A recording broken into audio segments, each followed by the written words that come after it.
Before we get into the stories, I'm excited to announce I have a new channel called Monster Trail Cams. Here's a quick trailer for my new channel. The link is below. Monster Trail Cams is your ticket to the unseen and supernatural. Sourced from a vast network of mystery hunters worldwide, our channel reveals a collection of strange creatures and supernatural events that will leave you on the edge of your seat. From shadowy figures lurking in dense forests to inexplicable entities prowling under the cloak of night, each chilling clip peels back another layer of the world's untold mysteries. We release new episodes several times a week. Okay, now let's get to the stories.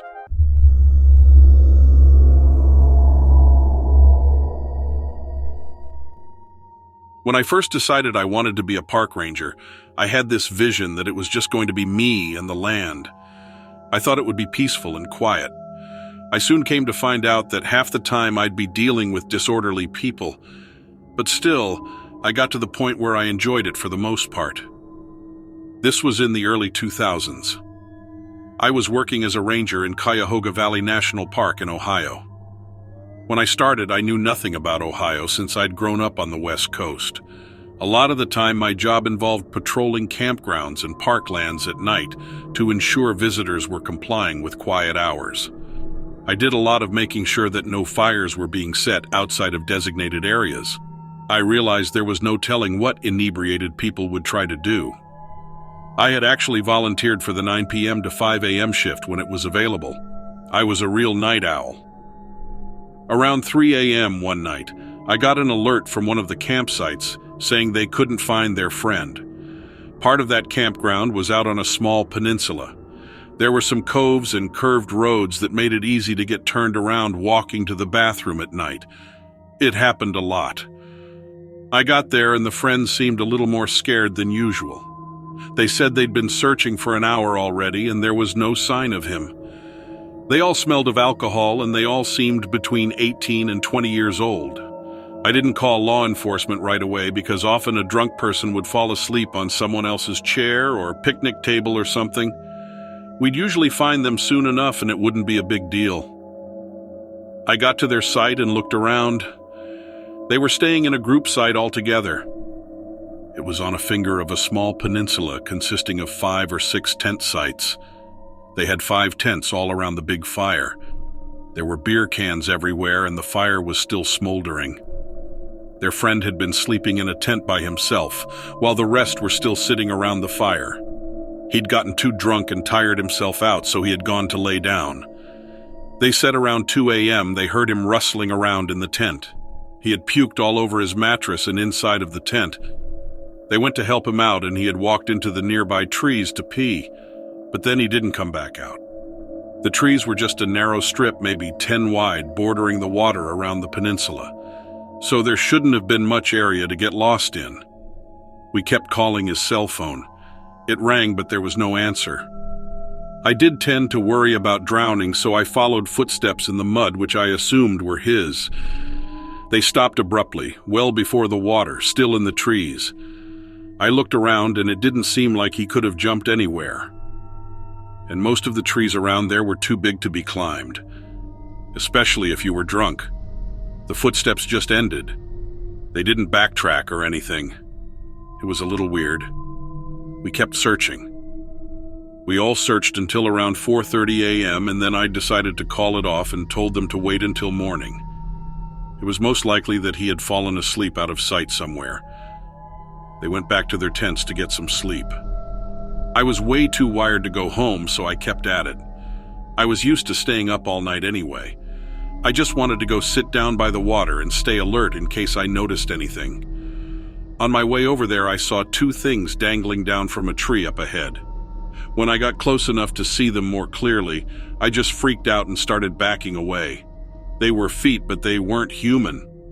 I just let out this gasp, and all of a sudden, this thing swooped out of the tree like a bat out of hell. All I could think was that it was some kind of vulture or something. It was gigantic, with probably a 10-foot wingspan. It had flown down to the water's edge with these huge leathery wings. It was at least as tall as me, and I'm 5'10". Then it turned around and looked at me with red glowing eyes. All this happened in a matter of seconds. I realized it wasn't any kind of bird for sure. It didn't look like it had a beak. It didn't even look like it had a face. I just saw darkness and those red eyes glowing out of it. At that point, I became really concerned about the missing dude. I lost it and started yelling at the creature to tell me where the guy was. It turned around and ran along the shore until I couldn't see it anymore. I was sure we were about to find a dead body, but then I heard this rustling in the bushes and this half-naked person crawls out. It was him. When he was able to make sense, he said he'd gone to the lake to wash the vomit off himself, and that freaky thing had scared him half to death. He'd been under the bushes hiding and had passed out. By then, I felt like I wasn't even in my right mind anymore. I was just fried. I took the kid back to the campsite, went and checked out and took myself home. I couldn't take it anymore. I had no clue how to even begin making sense of it all. After that, I decided to switch to the day shift, and it ended up being a lot better for me.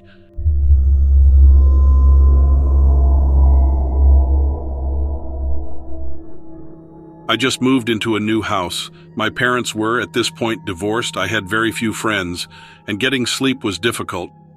But this particular night was different. I fell asleep rather easily. But eventually, I woke up. I'm not sure if it was because I hardly slept before, or if it was because something had made me wake up. Needless to say, I wasn't really surprised, but what did surprise me was the dazed, hazy feeling I felt in my body. I could feel how heavy my eyelids were, so I knew I was still very tired. But that's when I realized the rustling noises. It took me a minute to really understand what was happening. As I mentioned, I was still very much in the early stages of waking up, but the noises didn't make sense, especially not after a long period of hearing it. I tried to see through my blurred vision as best as I could. I thought that maybe my mom had come into my room, or that somehow the cat might have wandered in before I closed the door and went to bed. I couldn't make out much in the dark, but I did notice that there was an unusual shadow towards the end of my room, a bit by my closet. I was still getting used to the layout of my room. So at first, the shadow didn't really bother me. It could have been a chair, a stack of boxes, or something like that. I tried to look towards my bedroom door to see if it was open. That's when I knew something was wrong. I couldn't really move. It's a weird thing, noticing that you are in a state of paralysis, especially at such a young age. It feels like you're strapped down tight, or like you're made out of cement. And no matter how hard you fuss, you don't really get anywhere, except feeling like you're having the most intense workout of your life. A fear starts to build up, and you don't really know what to do other than call for your mom. So that's exactly what I did. I called for my mom. But to my surprise, not a sound passed my lips. I started thinking, okay, I can't move. I can't speak. There's nothing I can do. In a sense, that gave me some relief, knowing that I couldn't do much, so all I could do was lay there. That was until I realized that the shadow by my closet started to move. It's a little surreal because you start to realize how easily you can identify someone by a simple silhouette, even if you had never had to do it before. So in that instance of the shadow moving, I realized it definitely was not my mom, and it would be impossible if it were my cat. Let me explain. My mom was a petite lady, maybe 5'1", if that. She had hair that was cut to her shoulders, and even though I considered her to be thin, she looked like she had more meat on her bones because of how short she was. This shadow did not resemble her. Not one bit. As the shadow moved closer, I could see more details. The shadow appeared to have the shape of a female. It was very long and thin. It didn't appear to have much muscle mass. And its hair was long, but also very thin, like its limbs. In a way, the shadow looked very malnourished, and so this made me even more fearful because I couldn't identify who it was. Many things ran through my mind as I tried to kick, scream, or move. Anything to make this shadow know that I was able to do something rather than nothing. Was this a woman who came in for warmth? Maybe she doesn't have a home. Maybe she's just squatting. I tried as best as an 8-year-old can to create a plausible reason for this person being in my room in the middle of the night without anyone knowing. But as I tried to reason and tried to scream, the shadow just kept getting closer and closer, until inevitably she started to climb onto my bed. That feeling, the weight of someone else getting into bed with you, that's really scary. It was terrifying because it validated that everything my eyes were seeing was happening. I could feel my throat start to burn from screaming, even though I wasn't able to. But I kept trying anyways. My arms and legs were so tense and stiff, so when the shadow climbed onto my legs, it felt like they were more like a piece of plywood than a part of my actual body. But that didn't make the shadow's cold hands feel any better.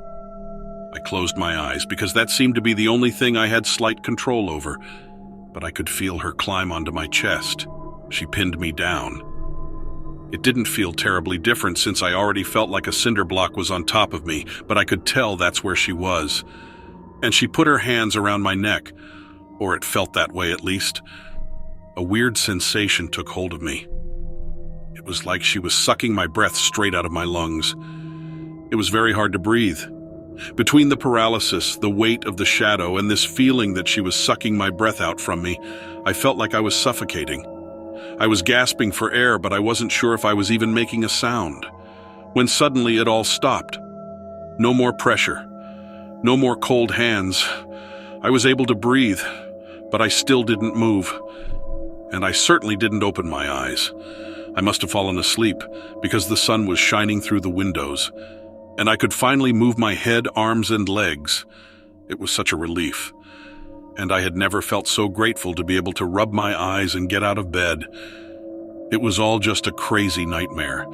That's what I told myself. But the bruises on my legs and chest told a different story.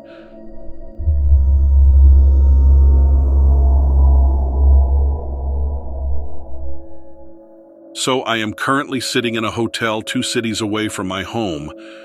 Honestly, I am terrified, and I don't know if I will ever even return there. It is an older house that was built way back in 1953, but it is just so beautiful, so maybe I will go back. I just don't know right now. I've lived there for 2.5 years. I can say I've noticed some small things that should have been warnings. Obviously, I didn't care then. I do now, though. It's all starting to make a lot of sense. I've had times where I put my coffee down on my desk. Then when I go to take a sip, somehow it's on the coffee table. I've found drawers and cabinets open, even though I obsessively close them when I am done. I've heard squeaks, creaks, and bangs, but I always just figured it was the wind, or maybe even the house itself since it's so old. Sometimes there was a slight knocking coming from the attic, but again I just thought it was the wind or something. More recently there have been cold spots. Like really cold spots. I made a mental note to have an air conditioner guy come out and take a look. One of my friends stayed the night about a month ago, and they said that it felt like someone was watching them. They also swore that someone was sitting on the bed while they slept. I have cameras in my house, but not in any of the 3 guest rooms or the 2 bathrooms. Anyways, this past Thursday I came home from work at about 7:30 in the evening. I brought home some sushi and dumplings for dinner. I turned on my favorite internet radio rock station and was sitting down to eat when the air got extremely cold. It was freezing, like so cold that my glass of water frosted over. All of a sudden, my music stopped playing. I spun around to see if someone had walked in and messed with my Bluetooth speaker. No one else was there. Just me, alone, in my dining room. About 30 seconds later, my music blasted back on, way louder than I had it. I jumped probably 10 feet in the air. I told myself that it had to be that the Wi-Fi connection was unstable for a moment and turned back to my table. All of my food was on the other side of the table, exactly as I had left it. Well, mostly, I guess. I am embarrassed to tell you this because any normal person would have left pronto. Everything was as I left it, but it was on the opposite side of the table. I guess I told myself I had just misremembered where I put everything. I don't know. I sat down to finally eat my food, thinking maybe I was just overly hungry and not paying attention to what I was doing. As soon as my butt hit the chair, I heard 3 extremely loud knocks from upstairs, just above the dining room. I ran up the stairs with my chopsticks still in my hand. I stopped at the top landing. Standing in the doorway of the guest bedroom was a man. He was almost see-through. He had this evil smile on his face. His lips were thin and colorless, and his eyes were colorless as well. He looked sick. He was bone-skinny and was wearing dark overalls with no shoes. I was terrified. I've never been terrified before. I wanted to run, but I just couldn't. I couldn't even speak. I don't know how long we were standing there staring at each other. It seemed like forever. My heart was thumping in my ears, and I was freezing. The air around me was so cold I could see my breath. He moved his hand so fast, if I could have moved, I would have jumped clear out of my skin. His skinny, long finger was pointing up to the attic hatch. I felt like I wanted to move. I wanted to open the attic for him. I just couldn't. I didn't even see him move, but now he was standing only about a foot away from me. I heard 3 loud knocks again, but I couldn't tell where they were coming from. Somehow I gained use of my legs. I bolted. I don't think I have ever run so fast. Not ever. I grabbed my keys and my cell phone and got out of there. I don't know what happened. What is in my house? Is there something in my attic? Is there someone in my attic? Who was that man? I have no idea. I am still reeling. I haven't left my hotel other than to buy some clothes because I literally left my house with nothing except a set of chopsticks. I've been researching and trying to find help, but so far nothing. My friends all think I've completely lost it. I even sent my camera footage to a few of them, and they say it's a glitch. You can see me just standing there, frozen, then the video is just static for 4 minutes and 27 seconds. I checked my 2 other cameras' footage, and neither of them captured anything from the time I tried to sit down to eat the first time until I run in to get my keys and phone. It is just 9 minutes of static. I'm just really confused and terrified. Knowing that someone has heard my story and has also been through something like this will help me. I know I have to figure it out, and I only have 4 more days of leave time left.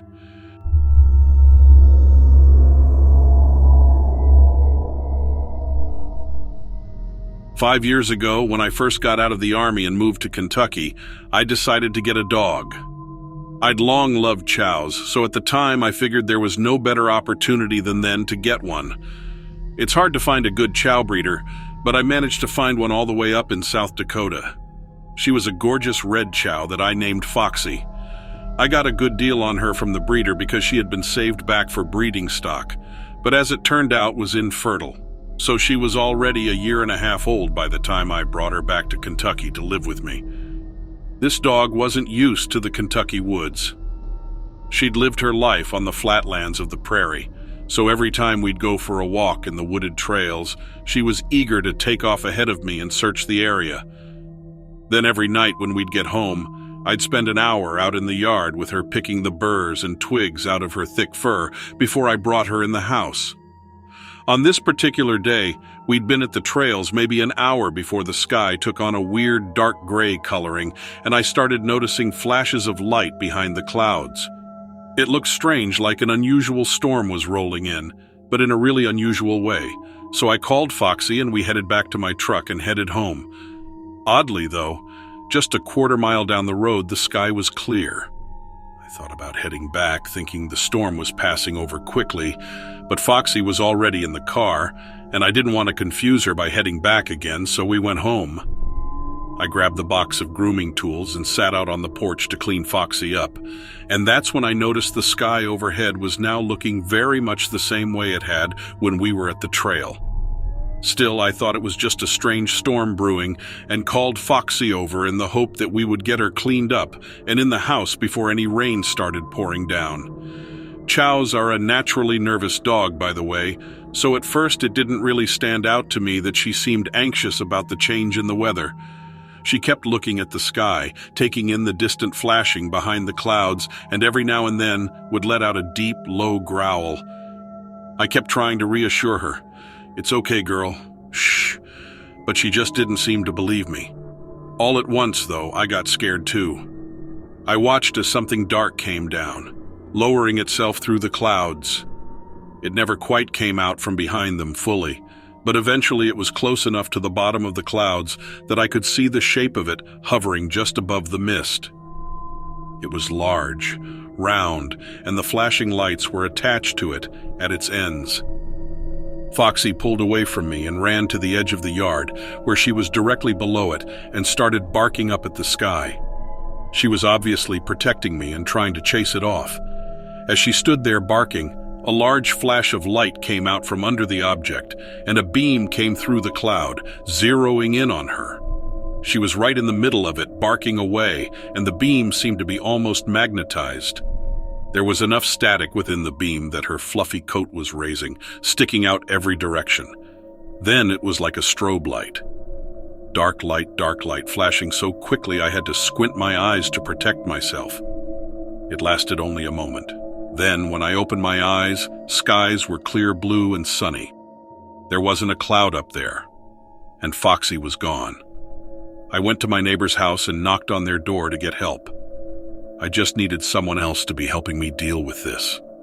I also asked them if they'd seen what I'd seen, but they just shook their head no. They said they'd been home all day but had not seen or heard a thing, and that she was just now in the kitchen cooking. And that's when I realized she were making supper, and I looked down at my watch.